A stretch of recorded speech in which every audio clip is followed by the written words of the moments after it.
बिल्कुल भी नहीं पता। कंडक्टर पता है कंडक्टर क्या होता है? जो इलेक्ट्रिसिटी कंडक्ट करते हैं, कंडक्ट तो वो इंसुलेटर भी करते हैं। कुछ ऐसी मिलती जुलती बात है। मतलब ये है कि रूम टेम्परेचर पे अगर हम नॉर्मल कंडीशंस में छोटा मोटा वोल्टेज दे रहे हैं, सिग्निफिकेंट 10 15 20 वोल्ट दे रहे हैं, तो जिनमें इजीली करंट पास हो जाता है वो कंडक्टर है। जिनमें इजीली नहीं पास होता, बहुत हाई वोल्टेज 10,000 वोल्ट चाहिए, तब जाके दो चार इलेक्ट्रॉन निकल के उठ के भागते हैं, उनको इंसुलेटर बोलते हैं। और जिनमें इनके बीच में रहती कंडक्टिविटी, मतलब इंसुलेटर से तो ज्यादा कंडक्टर है लेकिन कंडक्टर से कम है, उनको क्या बोलते हैं हम? सेमीकंडक्टर। तो हमारे पास कंडक्टर में तीन ग्रुप हो गए बेसिकली। एक तो हो गया प्योर कंडक्टर की ही जिसकी हम बात कर रहे हैं, एक हो गया हमारा इंसुलेटर, और एक हो गया सेमीकंडक्टर।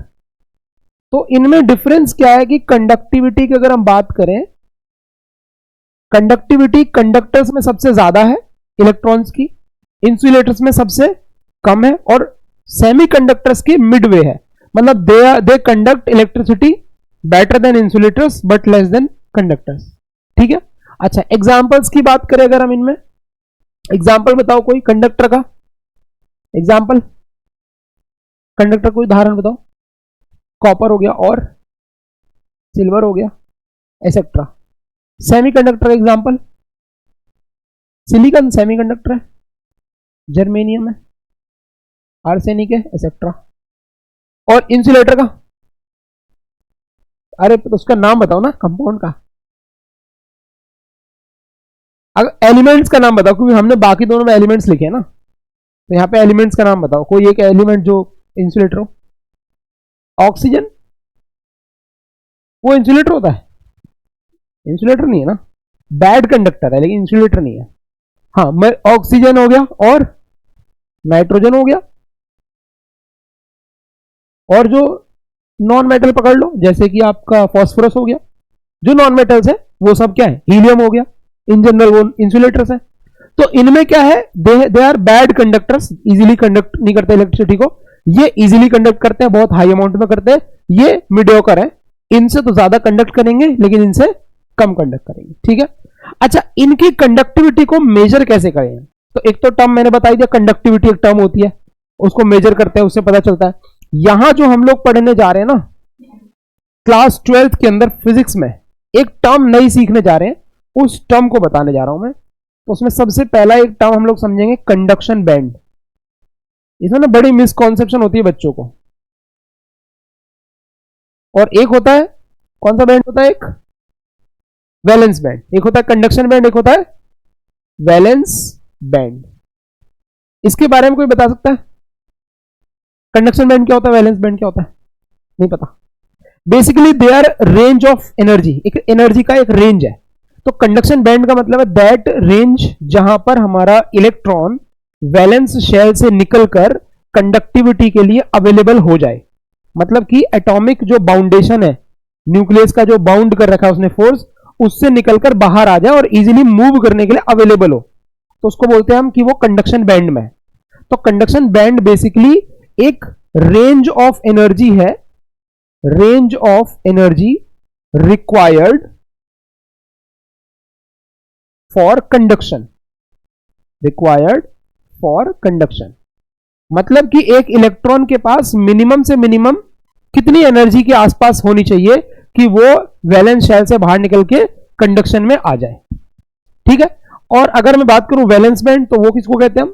तो ये हो गया एक range of energy, range of energy for which, for which valence electron is trapped by nucleus। मतलब जो न्यूक्लियस है उसके फोर्स के वजह से बाउंडेड है, वो इलेक्ट्रॉन फ्री नहीं है, मूव नहीं कर सकता। तो वो जो एनर्जी बैंड है उसको हम बोलते हैं वैलेंस बैंड। ठीक। अगर मैं बात करूं कि कंडक्टर में, सेमीकंडक्टर में, इंसुलेटर में ये जो बैंड है इसकी वैल्यू क्या रहती है, तो एक ग्राफ की हेल्प से इसको हमने समझाया है। तो ग्राफ की अगर हम हेल्प लें,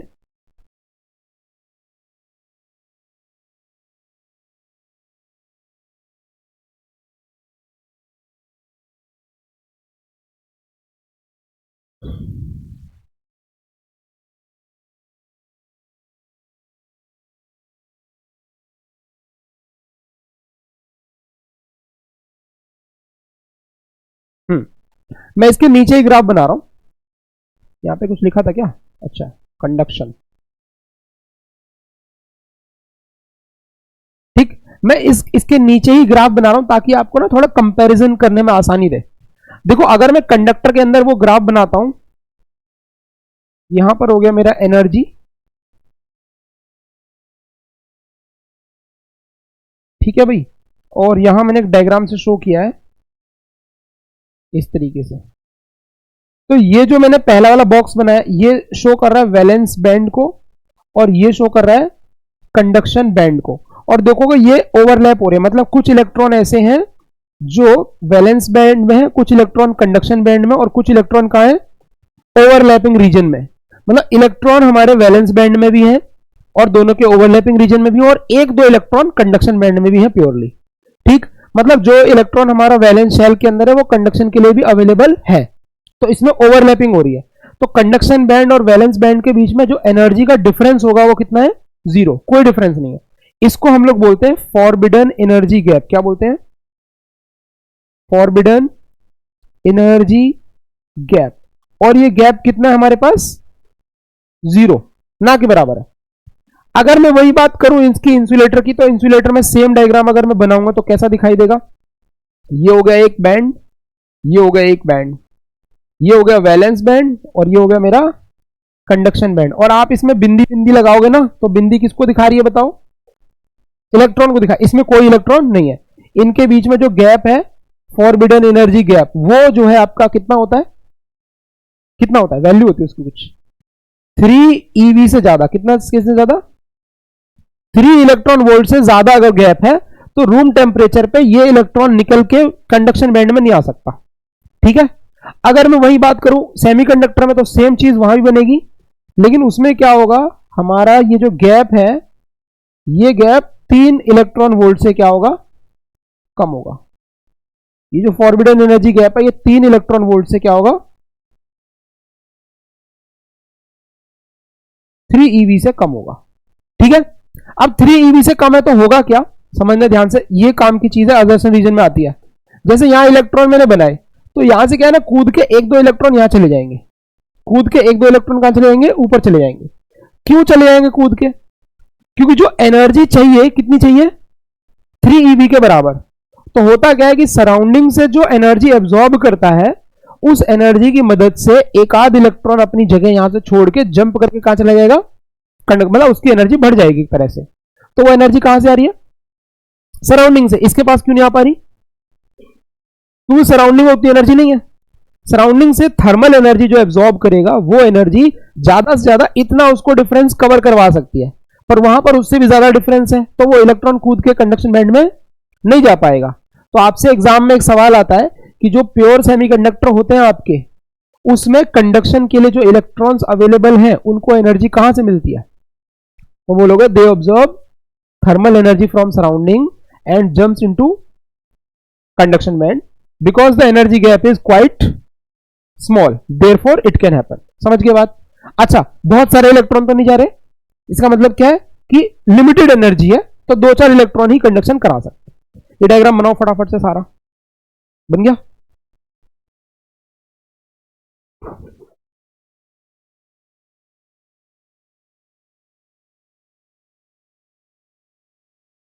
हो गया भाई?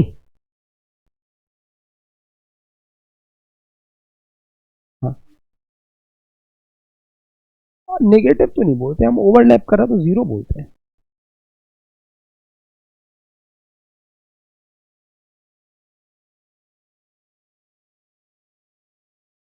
नहीं, उसमें सराउंडिंग का भी एक रीजन होता है, बट उसमें दूसरा रीजन है उनका। जो ये कहें कि इलेक्ट्रॉन है, लास्ट इलेक्ट्रॉन वो हायर शेल में है, जो लूजली हेल्ड है न्यूक्लियस के द्वारा। इनर वो भी इफेक्ट है एक, वो जो क्या नाम है, शील्डिंग इफेक्ट, उस वजह से वो बहुत ही लूजली हेल्ड होता है, तो वैलेंस इलेक्ट्रॉन इजीली बाहर निकल जाता है। एनर्जी तो सराउंडिंग से ये भी ले रहा है, ऐसा नहीं कि नहीं ले रहा, वो भी ले रहे हैं, बट वो निकल नहीं पा रहे। हो गया भी सबका?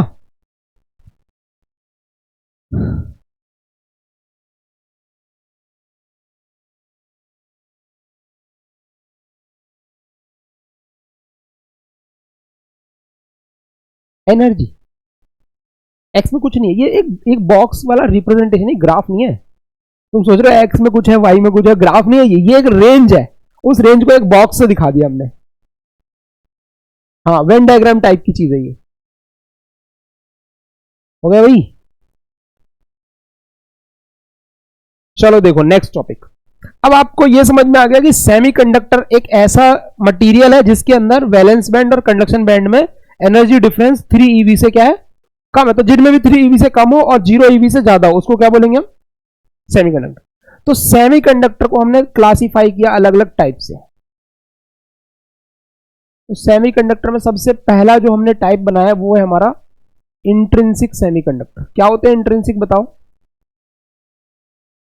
प्योर सेमीकंडक्टर्स को क्या बोलते हैं हम लोग, जिसमें कोई मिलावट ना हो, जैसे कि सिलिकॉन हो गया, जर्मेनियम हो गया, आर्सेनिक हो गया। अगर वो अकेले हैं एलिमेंटल फॉर्म में तो उनको क्या बोलेंगे हम, इंट्रिंसिक सेमीकंडक्टर या फिर प्योर सेमीकंडक्टर।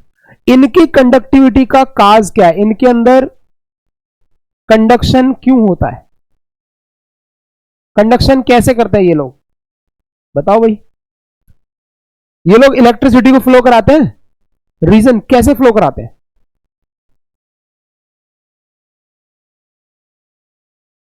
नहीं बोलोगे किसकी वजह से कराते हैं कंडक्शन, ड्यू टू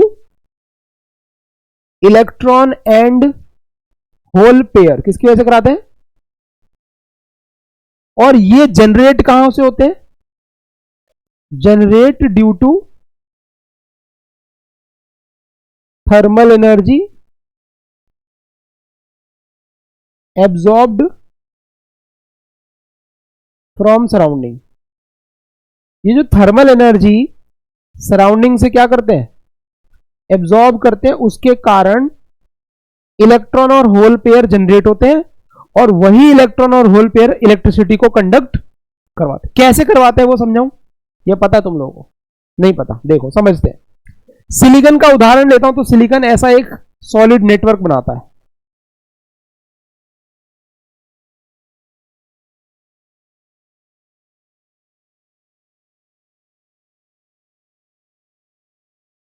ऐसा बनता है भाई नेटवर्क।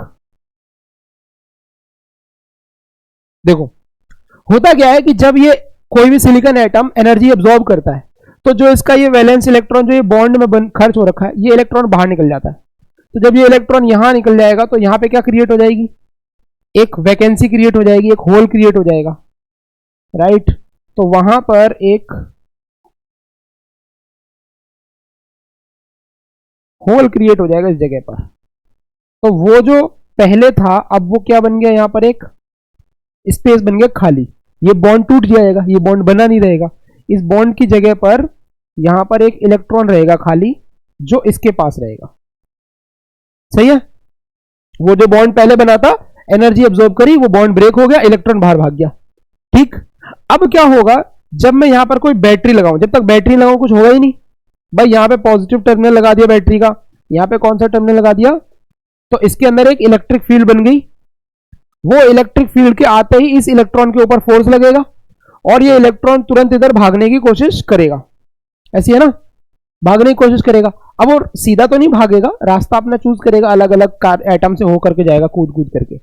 ये वाला इलेक्ट्रॉन भी इधर आने की कोशिश करेगा, करेगा ना भाई, क्योंकि ये क्या कर रहे हैं, अपनी तरफ खींच रहा है।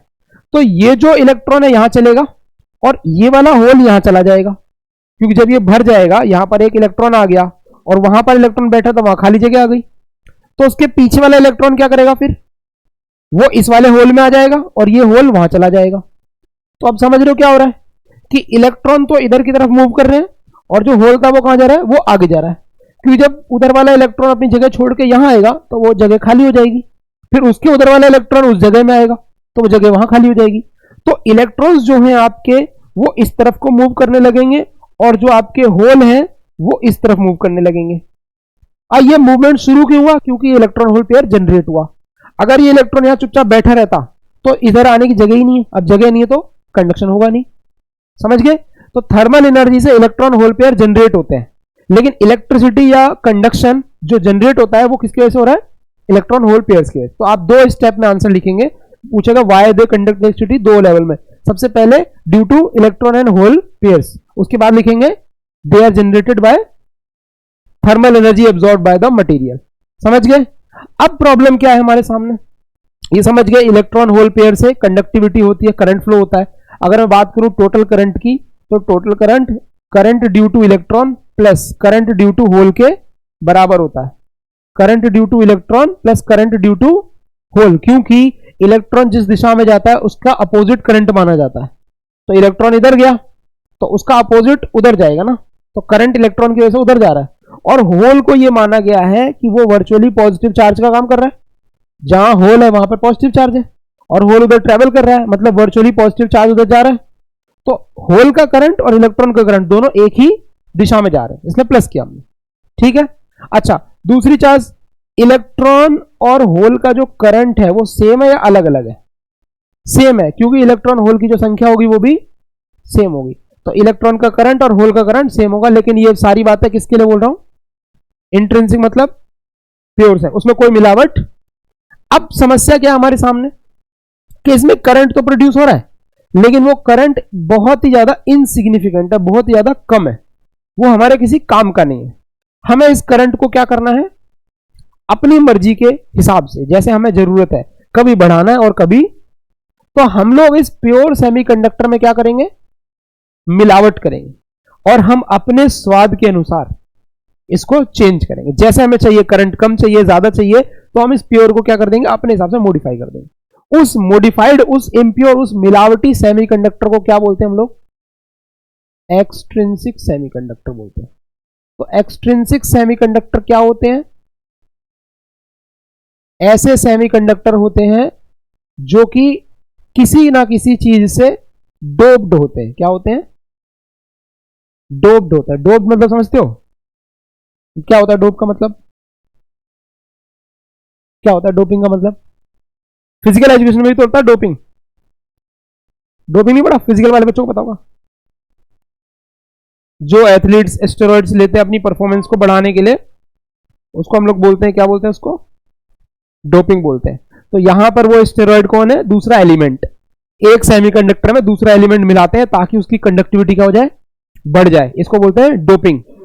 तो एक प्योर सेमीकंडक्टर में एक इम्प्योर चीज मिलाई जाएगी जिससे कि वो कैसा बन जाएगा, इस प्रोसेस को बोलते हैं डोपिंग।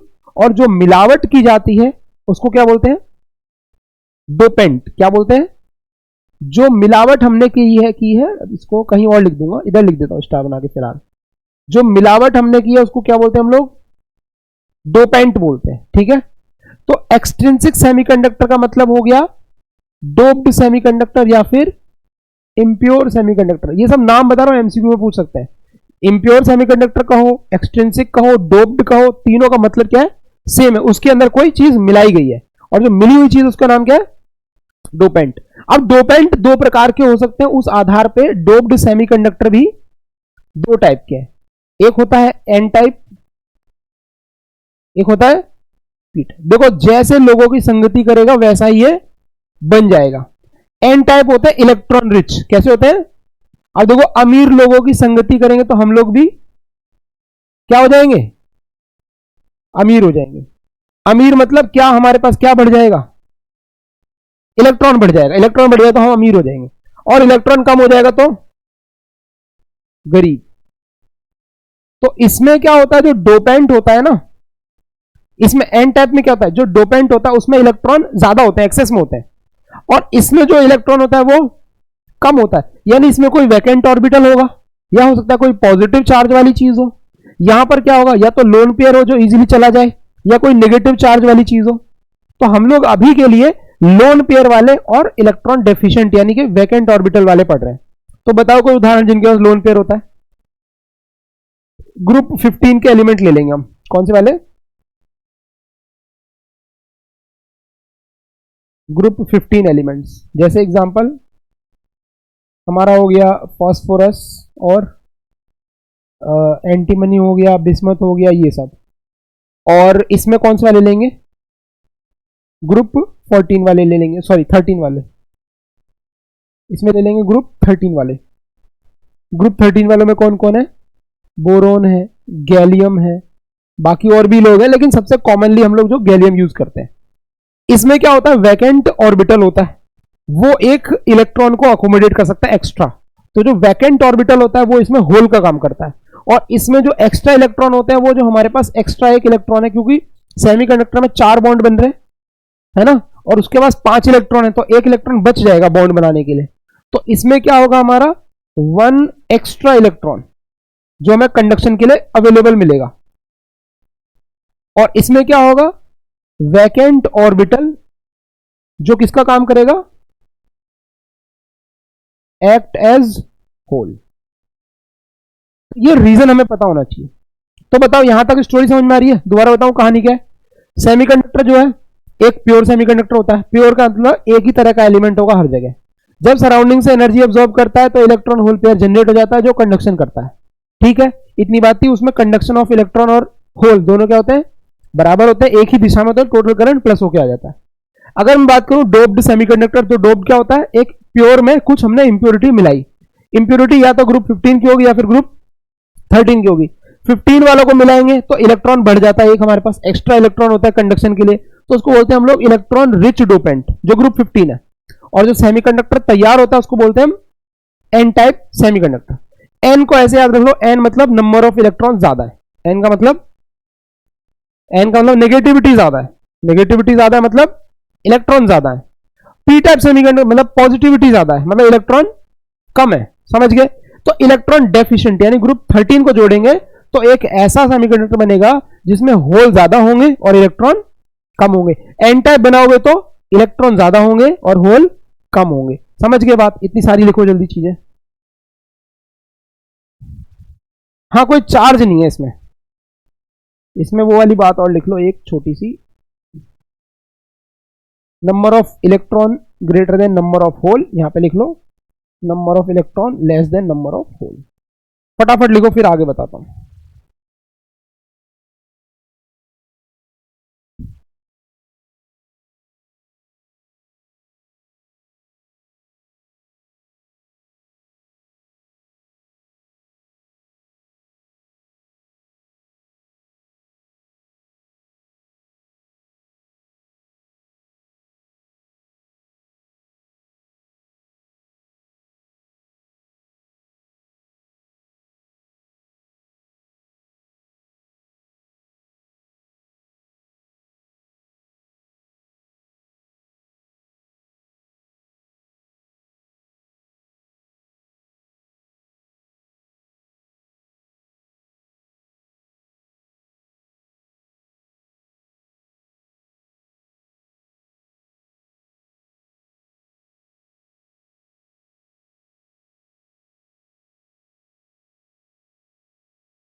इसका भी जाल बना के दिखाऊं ऐसा कैसे हो रहा है उसमें ज्यादा कम? बना के दिखाऊं जाल? जाल बना के दिखाते हैं, शॉर्टकट बनाते हैं।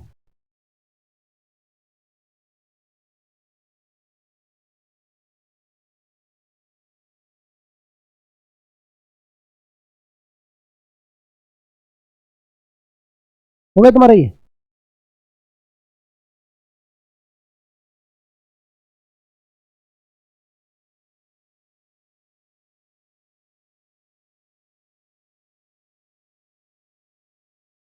देखो भाई,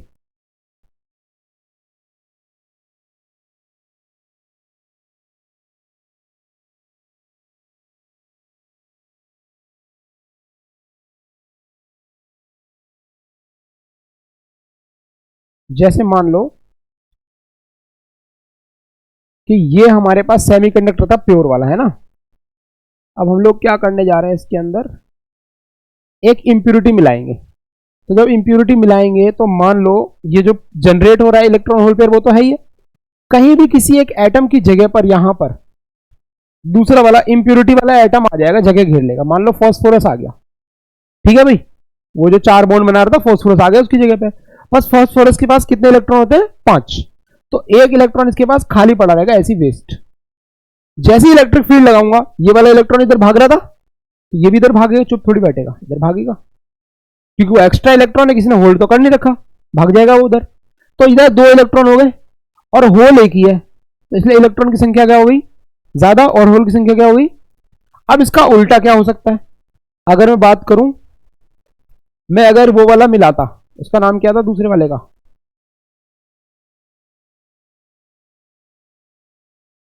क्या नाम था उसका, गैलियम। ये तो गड़बड़ हो गई।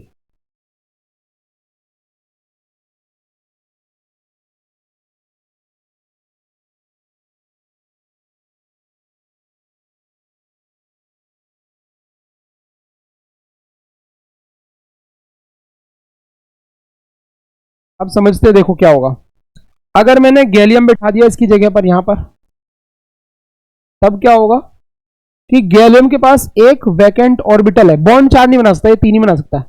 एक वैकेंट ऑर्बिटल होगा, ये जो बॉन्ड है ना ये बनेगा नहीं, ये खाली रहेगा, उसकी जगह पर अगर गैलियम आ गया। अब क्या है कि जैसे इलेक्ट्रिक फील्ड लगेगी तो इसका जो इलेक्ट्रॉन इसके पास अवेलेबल है वो तो बॉन्ड के अंदर है, लेकिन इलेक्ट्रिक फील्ड होगी तो जैसे यहां पर देखेगा खाली जगह बैठ सकता है, तो इलेक्ट्रॉन कूद के यहां जाएगा और यहां पर होल बन जाएगा। फिर इलेक्ट्रिक जो इलेक्ट्रॉन इसके आगे वाला वो क्या करेगा, वो यहां जाएगा और यहां पे होल बन जाएगा। फिर उसके आगे वाला इलेक्ट्रॉन क्या करेगा, कूद के यहां जाएगा, होल यहां बन जाएगा। तो जैसे इसमें हो रहा था ना, वो इलेक्ट्रॉन इधर उधर भाग रहा था, होल इधर जा रहा था उल्टा, वैसे यहां पर हो रहा है कि होल हमारा दूसरी जगह जा रहा है। तो एक होल यहां चल रहा है और एक होल यहां चल रहा है, तो कितने होल चल रहे हैं, 2, और इलेक्ट्रॉन एक ही है ऊपर वाला, तो इसमें होल ज्यादा है और इसमें इलेक्ट्रॉन ज्यादा है। समझ गए बात। चलिए आगे बढ़े। अब एन टाइप पी टाइप समझ लिया हमने। एन टाइप में कंडक्टिविटी बढ़ गई हमारी। अच्छा, ये फोटो वोटो बाद में लेना, ये पीडीएफ ही दे दूंगा निकाल के। अच्छा, ये समझ गए हम लोग कि एन टाइप पी टाइप में क्या होता है, कंडक्टिविटी कैसे बढ़ती है। अब हम क्या करेंगे, इस एन और पी टाइप के सेमीकंडक्टर को जोड़ देंगे। क्या करेंगे, एन टाइप के अंदर क्या चीज एक्सेस में है और पी टाइप में क्या चीज एक्सेस में है। तो एक एन टाइप का मैंने सेमीकंडक्टर लिया, इसमें इलेक्ट्रॉन्स ये येलो कलर से बना रहा हूं मैं, ये बहुत ज्यादा मात्रा में है, और होल कुछ है। और मैंने इसको क्या किया, एक पी टाइप सेमीकंडक्टर के साथ कांटेक्ट में ले आया। पी टाइप के अंदर क्या है, होल बहुत ज्यादा मात्रा में है और इलेक्ट्रॉन बहुत ही कम मात्रा में। अब बताओ जब इनको जोड़ेंगे तो क्या होगा, जैसे इनको कनेक्ट करेंगे क्या होगा। असल में कुछ भी नहीं होगा। माइक्रोस्कोपिक लेवल पे जब आप दो सरफेस को जोड़ते हो ना, कभी भी वो कांटेक्ट में नहीं आते, उनमें हमेशा गैप रहता है, कुछ नहीं होगा। लेकिन अगर हम इनको मेटलर्जिकल स्टेज पे, सेमी सॉलिड स्टेज पे, जब ये थोड़े गर्म हो, थोड़े सेमी सॉलिड टाइप के लिक्विड जैसे फॉर्म में हो, तब हम इनको जोड़ें, तब इसमें कुछ ना कुछ हो सकता है। तो ये जो मैं बात बताने जा रहा हूं, ये बताने जा रहा हूं at metallurgical stage. Metallurgical stage कहने का मतलब क्या है कि ये प्रॉपर सॉलिड मेरे नहीं है, कुछ सेमी सॉलिड या कुछ हायर टेम्परेचर पे होंगे, जिससे क्या हो कि ये दोनों सरफेस जो मेरे अभी थोड़े गैप में दिख रहे हैं, ये प्रॉपरली कांटेक्ट में आ सके, चिपक सके। जैसे मैं इनको चिपकाऊंगा तो होगा क्या, क्योंकि यहां पर इलेक्ट्रॉन की कंसेंट्रेशन ज्यादा है और यहां पर होल की कंसेंट्रेशन ज्यादा है, तो इलेक्ट्रॉन और होल चुप नहीं बैठेंगे, वो क्या करेंगे, मूव करने लगेंगे। क्यों मूव करेंगे, उसका रीजन क्या होगा, रीजन होगा ना कुछ, मूव क्यों कर रहे हैं। इसको बोलते हैं कंसेंट्रेशन ग्रेडियंट। क्या बोलते हैं भाई, क्योंकि कंसेंट्रेशन में क्या है, डिफरेंस है। अब कोई भी चीज उठा लो, टेम्परेचर ले लो, तो हायर टेम्परेचर से हीट कहां जाती है, कब तक जाती है, जब तक इक्वल ना हो जाए टेम्परेचर। और ऐसी समझ लो हवा हायर प्रेशर से लोअर प्रेशर जाती है। तो हर चीज जो हायर ग्रेडियंट पर है वो कहां जाना चाहती है, लोअर ग्रेडियंट पर। तो हो क्या रहा है, इलेक्ट्रॉन यहां ज्यादा है तो इलेक्ट्रॉन यहां से इधर जाएंगे, और यहां पर होल ज्यादा है तो वो उधर से एन की तरफ जाएंगे। तो इलेक्ट्रॉन जैसे इनको चिपकाते हैं ना, तो पहले स्टेज में कंसंट्रेशन ग्रेडियंट के कारण जो इलेक्ट्रॉन होते हैं वो एंड से किधर चले जाते हैं, पी की तरफ चले जाते हैं, और जो होल होते हैं वो पी से एन की तरफ चले जाते हैं। इनके इधर उधर जाने से एक करंट प्रोड्यूस होता है, उस करंट को क्या बोलते हैं हम लोग, डिफ्यूजन करंट। क्या बोलते हैं, डिफ्यूजन करंट। जैसे ही हमारे इलेक्ट्रॉन और होल ट्रांसफर करना शुरू करते हैं तो एक करंट स्टार्ट हो जाता है फ्लो करना, और उस करंट को हमने नाम दिया है क्या, करंट जो प्रोड्यूस हो रहा है डिफ्यूजन करंट, वो किस कारण से प्रोड्यूस हो रहा है, कंसंट्रेशन ग्रेडियंट के कारण प्रोड्यूस हो रहा है। ठीक है, इसका जो डायरेक्शन है करंट का वो किधर से किधर होता है, पी से एन होता है। किधर होता है, पी से एन। तुम क्या कर रहे हो अंशिका, तो किधर ऊपर रख के लिख लो, किधर से किधर जाता है इलेक्ट्रॉन, सॉरी करंट, पी से एन की तरफ जाता है। ठीक है, अब जैसे ये इलेक्ट्रॉन इधर जाएगा, होल इधर जाएगा, तो अगले ही वक्त क्या होता है, जो डायग्राम मैंने बनाई डायग्राम बदल जाता है एकदम से। क्या होगा, विद इन माइक्रो सेकेंड्स यहां पर एक पॉजिटिव चार्ज की लेयर डेवलप होना शुरू हो जाएगी। जैसे होल इधर आएगा तो पॉजिटिव चार्ज आ गया ना एक तरीके से वर्चुअली, और यहां पर कैसा, ये पी साइड है और ये कौन सी साइड है, एन। तो इस स्पेस में यहां पर एक क्या बन जाएगी, इलेक्ट्रिक फील्ड बन जाएगी। और वो इलेक्ट्रिक फील्ड क्या करेगी बताओ, वो इलेक्ट्रिक फील्ड क्या करेगी, जो यहां के इलेक्ट्रॉन्स हैं उनको इस तरफ धकेलने की कोशिश करेगी, क्योंकि इलेक्ट्रिक फील्ड अपोजिट फोर्स लगाती है ना इलेक्ट्रॉन पे। तो इधर जो पी साइड ऑलरेडी जहां इलेक्ट्रॉन कम है, वहां के इलेक्ट्रॉन को कहां खींचेगी, इधर खींचेगी, और यहां के होल्स को कहां खींचेगी, उधर खींचेगी। तो जैसे ही कंसंट्रेशन ग्रेडियंट आता है उसके कारण क्या बनता है, और डिफ्यूजन करंट के बारे में, जैसे ये डिफ्यूजन करंट आता है इसके वजह से एकदम से क्या बन जाती है, फील्ड बन जाती है, और उस फील्ड के वजह से एक करंट और प्रोड्यूस होता है, उसको बोलते हैं हम ड्रिफ्ट करंट। क्या बोलते हैं, दोबारा बताता हूं स्टोरी क्या हो रहा है। सबसे पहले हमारा डिफ्यूजन करंट था, उसके वजह से चार्ज की लेयर्स डिपॉजिट होना शुरू हुई, उसकी वजह से क्या बन गई, फील्ड, और फील्ड के वजह से क्या बन गया, ड्रिफ्ट करंट। डिफ्यूजन करंट से उल्टा है, अपोजिट है।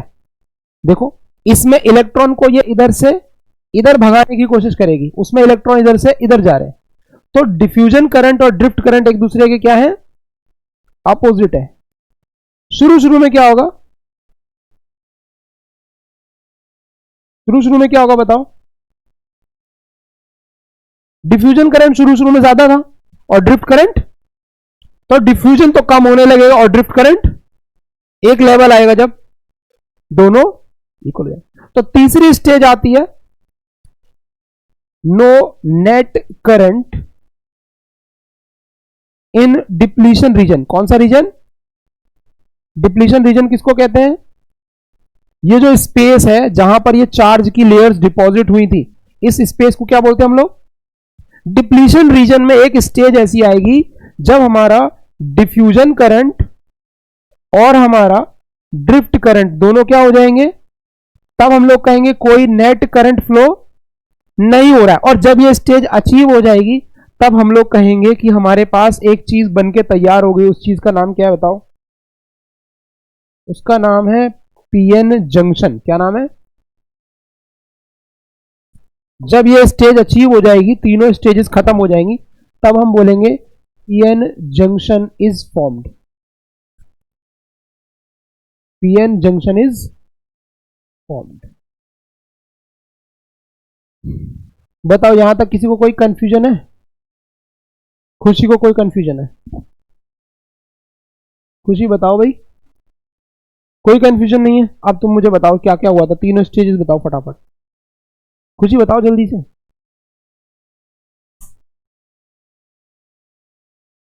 कंसेंट्रेशन क्या हुआ? हाँ बोलते जाओ।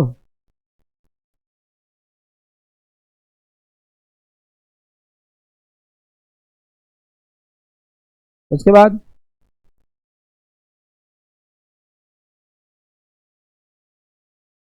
आकृति बताइए, चलो आकृति बताओ पूरी स्टोरी।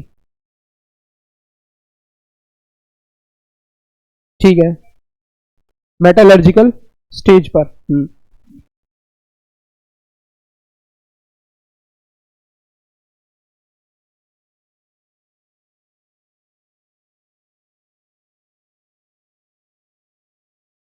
हम्म इसको बोला गया डिफ्यूजन करंट, ठीक है। हम्म हम्म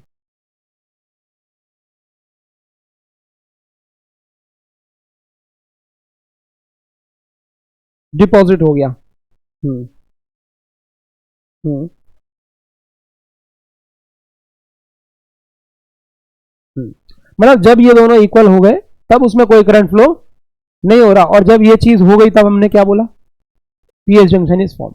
ठीक है। अच्छा, पीएन जंक्शन फॉर्म हो गया मतलब कि कोई नेट करंट यहां इस डिप्लीशन रीजन में फ्लो अब नहीं कर रहा है। वो फ्लो क्यों नहीं कर रहा है, रीजन बताओ। अभी भी कंसेंट्रेशन ग्रेडियंट तो है ही, फ्लो क्यों नहीं कर रहा? क्योंकि इसके बीच में एक इलेक्ट्रिक फील्ड आ गई है जो इससे होने वाले फ्लो को रोक रही है। कंसेंट्रेशन ग्रेडियंट कह रहा है ना इलेक्ट्रॉन यहां से यहां जाने चाहिए, पर ये इलेक्ट्रॉन पे अपोजिट फोर्स लगा रही है। तो इस इलेक्ट्रिक फील्ड के कारण इस कारण को क्या हो गया, अपोजिशन मिल गया एक।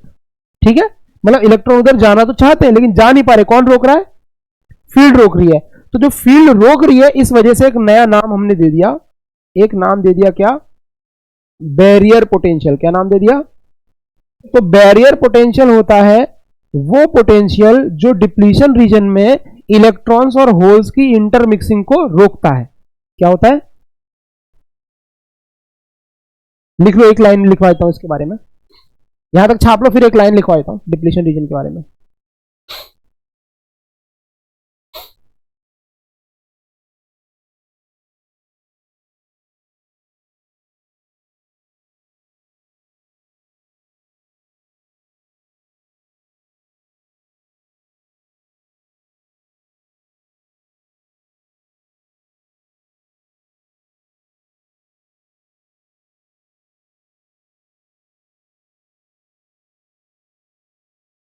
हो गया?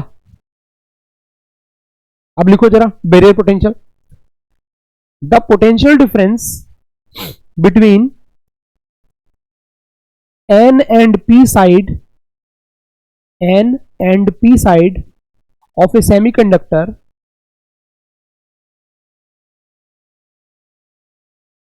which prevents the intermixing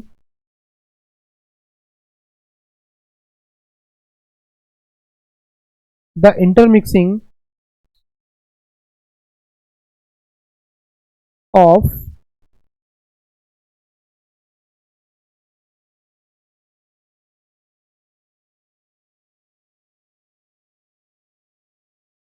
electron and hole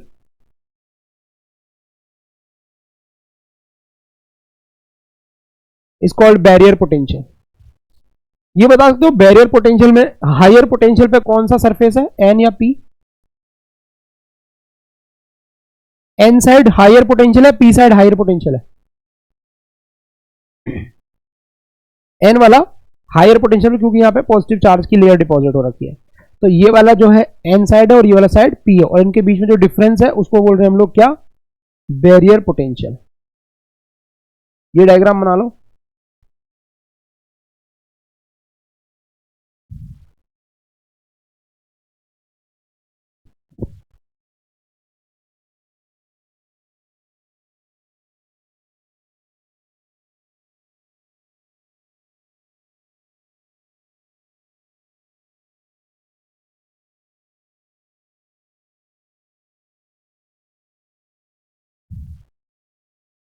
हो गया? चलिए आगे बढ़ते हैं। अभी यहां तक समझ गए कि हमारे पास क्या बन के तैयार हो चुका है? पीएन जंक्शन, ये जो हमारे पास पीएन जंक्शन बनकर तैयार हुआ है, अगर इसी में हम लोग क्या करेंगे, एक मेटल की कैप लगा देंगे यहां पर भी एक मेटल की कैप लगा देंगे और सोल्डिंग करके एक वायर यहां लगा देंगे। अब ये जो चीज बन जाएगी इसको बोलते हैं हम लोग पीएन जंक्शन डायोड। क्या बोलते हैं? तो पीएन जंक्शन में और पीएन जंक्शन डायोड में क्या फर्क है? इस वायर का फर्क है। PN junction is a raw material of PN junction diode, बस उसके ऊपर एक मेटल की कैप और एक वायर चिपका देंगे तो क्या बन जाएगा, वो डायोड बन जाएगा। तो जो पीएन जंक्शन डायोड होता है, जो कि अब हमारा अगला टॉपिक होने वाला है, हाँ मतलब उसको गर्म करके कैप चिपकाई जाती है उसमें। तार किसमें लगाओगे? ऐसे लगा के दे सकते हैं, ऐसे लगाओगे तो क्या होगा, जैसे ये वाले जो जगह है, यहां से तो इलेक्ट्रॉन चले जाएंगे, यहां से जाएंगे नहीं, फिर तो मेटल की कैप लगाएंगे ना, कॉपर वॉपर की। ठीक है भाई, तो पीएन जंक्शन डायोड जो हमारा अगला टॉपिक है, इसमें क्या होगा, एक ऐसा सेमीकंडक्टर होगा जिसमें एक तरफ पी, एक तरफ एन, और बीच में क्या होगा, डिप्लीशन रीजन, और साइड से निकला होगा वायर। रियल पिक्चर दिखाऊं पीएन जंक्शन डायोड, देखा आप लोगों ने कभी? नहीं देखा है? रियल चीज दिखा दो कैसा दिखता है। देखा हो तुमने, अभी पता नहीं तुम लोगों को। एलईडी तो यार वो तो बचपन में देख ली होगी। हाँ, पीएन जंक्शन, ये तुमने देखा होगा किसी ना किसी उसमें, इलेक्ट्रॉनिक आइटम्स में। अब तुम तोड़ते हो ना किस चीज को, तो तुम्हें दिखेगा। इमेजेस कहाँ है? इमेजेस, ये चीज देखी तुमने, ये जो नीचे बना हुआ है, देखा होगा ना किसी चार्जर वगैरह में। ये पता है किस काम में आता है? अब इसकी प्रॉपर्टी पढ़ाऊं तो पता चलेगा तुम्हें। जो तुम्हारा करंट है वो एक ही डायरेक्शन में फ्लो करेगा। जैसे हमारा चार्जर फोन लगा होता है ना, अब लाइट चली जाती है तो हमारे फोन की बैटरी वापस करंट जाना चाहिए ना, वापस नहीं जाता, बैक फ्लो नहीं करता करंट। वो इसी की मदद से, चार्जर में ही कंपोनेंट होता है, तो करंट एक ही दिशा से आ सकता है, दूसरी दिशा में नहीं जा सकता। ये इस चीज में हेल्प करता है। ऐसा दिखता है ये कुछ, तुमने देखा होगा कहीं ना कहीं। और इसकी थोड़ी और क्लियर पिक्चर देखते कहीं मिल जाए तो।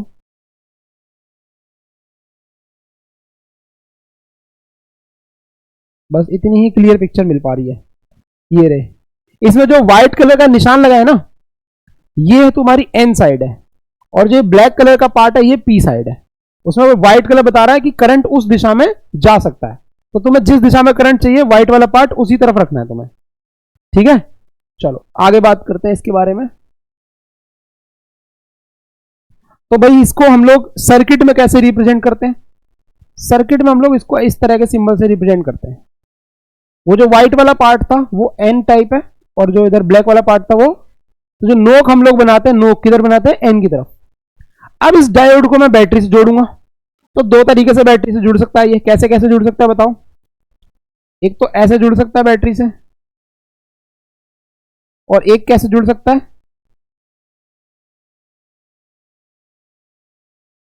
ऐसे जुड़ सकता है। कितने तरीके हो सकते हैं बैटरी जोड़ने के?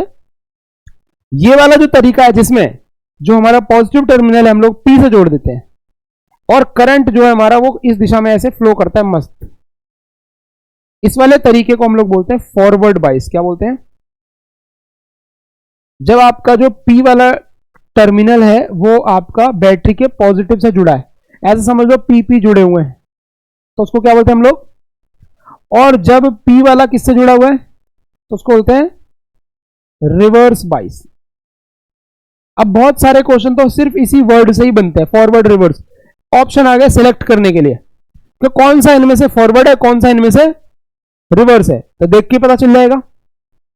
अगर मैं कहूं कि मेरा डायोड आइडियल है, आइडियल समझते हो?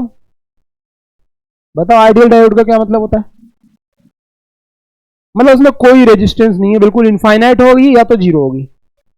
हाँ, तो अगर मैं बात करूं आइडियल डायोड की, तो फॉरवर्ड बायस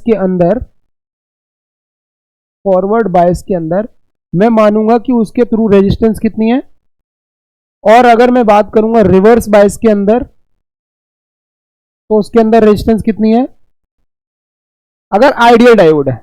और आइडियल नहीं है तब तो बताऊंगा क्या करना है। तो इस केस में होता क्या, उस पर थोड़ा सा न्यूमेरिकल कर लेते एक दो। जैसे मान लो एक मैंने ऐसे बैटरी लगा दी, एक रजिस्टर लगा दिया, एक डायोड लगा दिया, इस तरीके से एक रजिस्टर चलो और लगा देते हैं तुम्हारी सहूलियत के लिए। पूछेंगे यहां से जो करंट जा रहा है वो कितना है, बता सकते हो? तो पहले ये देखो कि ये पॉजिटिव टर्मिनल जो है बैटरी के कहां जुड़ा हुआ है, इससे पी से जुड़ा हुआ है, पी पी जुड़े हुए हैं, तो कौन सा बायस हो गया? तो ये जो डायग्राम है ये डायग्राम फिर ऐसे रिप्लेस हो जाएगा। फॉरवर्ड में उसको एक शॉर्ट की तरह ट्रीट करेंगे हम लोग, लेकिन प्रोवाइडेड ये सब चीजें कब ट्रीट करेंगे, जब कैसी चीज है,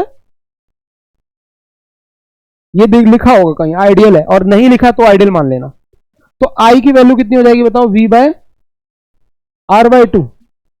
पैरेलल में आर और आर है तो कितना हो जाएगा? R by two. लेकिन अगर यही चीज यहां होती और इस प्रकार से होती,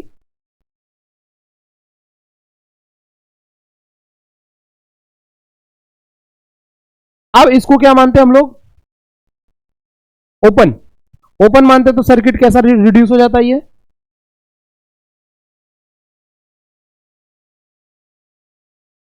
तो इसमें करंट फ्लो नहीं करता क्योंकि यहां पे ओपन था, तो करंट जाता सिर्फ और सिर्फ किसमें?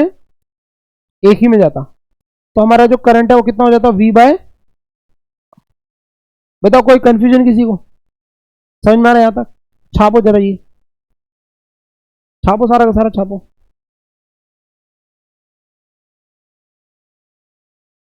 ओ भाई ये क्या हो गया?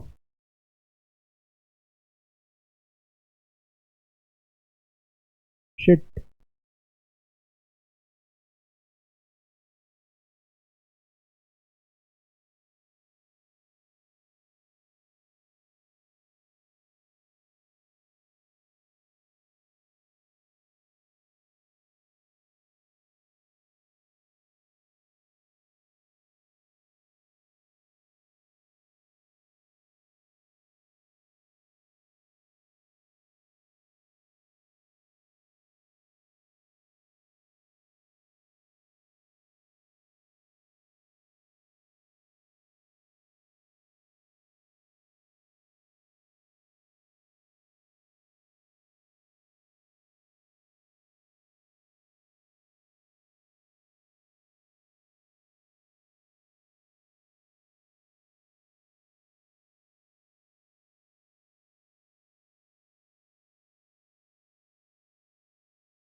फिर न्यूमेरिकल्स पे चलेंगे।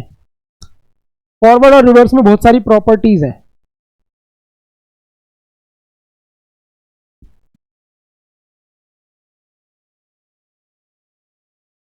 देखो समझना ध्यान से, ये मेरा पीएन जंक्शन डायोड है, इसको मैंने ऐसे जोड़ा हुआ है।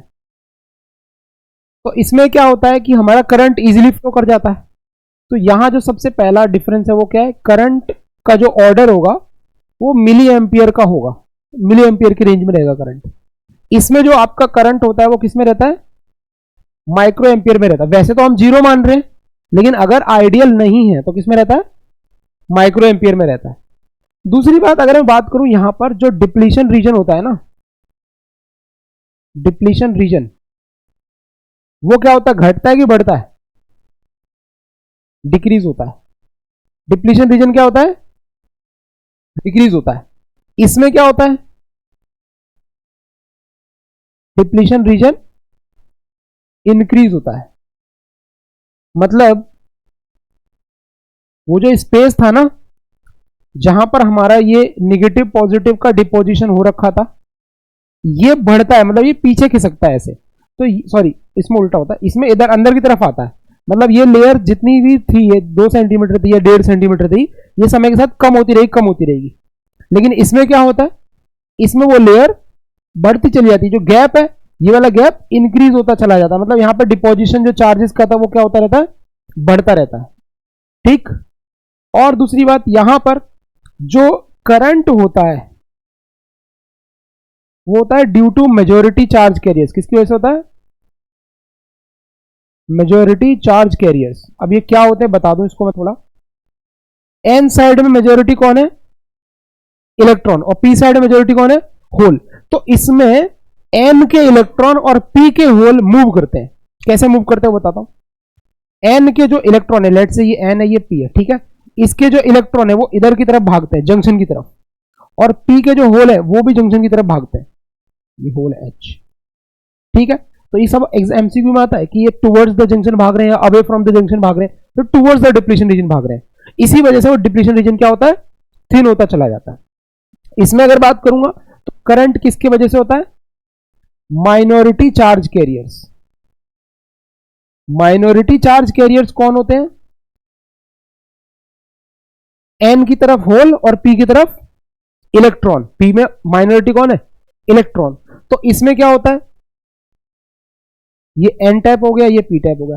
यहां के जो इलेक्ट्रॉन है वो नहीं भाग रहे हैं, यहां पे कौन भाग रहे हैं, होल भाग रहे हैं टुवर्ड्स द डिप्लीशन रीजन। और जो यहां पर, सॉरी उल्टा बोल दिया मैंने, हाँ होल भाग रहे हैं, सही बोला। यहां पर जो होल है वो भाग रहे हैं टुवर्ड्स द डिप्लीशन रीजन, और जो इधर इलेक्ट्रॉन है वो भाग रहे हैं टुवर्ड्स द डिप्लीशन रीजन। मतलब पी के इलेक्ट्रॉन आ रहे हैं और एन के होल जा रहे हैं, और जो इसके इलेक्ट्रॉन पहले से है वो away from the depletion region जा रहे हैं, और इसके जो होल हैं वो कहां जा रहे हैं, away from the depletion region. तो इसमें जो मेजोरिटी थे वो डिप्लीशन रीजन की तरफ जा रहे थे, इसमें जो मेजोरिटी है वो डिप्लीशन रीजन से दूर जा रहे हैं, और जो माइनॉरिटी है वो पास आ रहे हैं। इसी वजह से डिप्लीशन रीजन बढ़ता रहता है, क्योंकि जो मेजोरिटी चार्ज कह रहे हैं वो दूर भाग रहे हैं। ठीक है। अच्छा, एक और इंपॉर्टेंट चीज कि जो इलेक्ट्रिक फील्ड हम लोग लगाएंगे, हम लोग इलेक्ट्रिक फील्ड लगाएंगे ना, बैटरी लगाएंगे, तो इसमें इलेक्ट्रिक फील्ड, जैसे मैं कहूं अगर ये मेरा P हो गया, ये मेरा N हो गया, तो इलेक्ट्रिक फील्ड किधर से किधर होती है मेरी, N से P की तरफ होती है, ऐसे होती है ना। जब मैं बैटरी को लगाता हूं तो क्या होता है, बैटरी के वजह से इलेक्ट्रिक फील्ड बनती है, वो किधर से किधर बनती है, ऐसे बनती है। तो बैटरी की इलेक्ट्रिक फील्ड और बैरियर पोटेंशियल की इलेक्ट्रिक फील्ड दोनों क्या होती हैं, अपोजिट होती हैं। तो यहां जो इलेक्ट्रिक फील्ड होती है डिप्लीशन रीजन में नेट, वो क्या होती है, electric field of battery minus electric field of diode. इसमें क्या होता है, इलेक्ट्रिक फील्ड जो नेट बनती है वो electric field of battery plus electric field of diode. तो यहां इलेक्ट्रिक फील्ड घटती है डिप्लीशन रीजन में और वहां पे बढ़ती है। तो ये सारे पॉइंट्स एक एक नंबर में एमसीक्यू में याद रखने हैं, सारे छापो।